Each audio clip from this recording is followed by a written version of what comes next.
Is meron ding pumunta na one guy. I think two. Tapos sabi ni madam, meron pala darating. Isa pa daw. Isa o dalawa.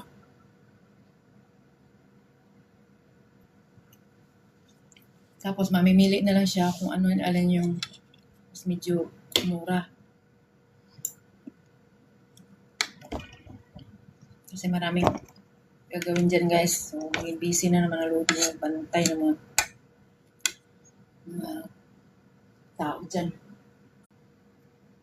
Na almost 3 weeks na ulit masabi-sabi. Mamaya talaga, magsasabi na talaga ako.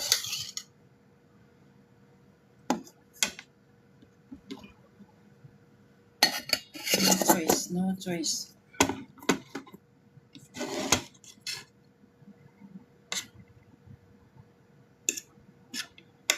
Diba?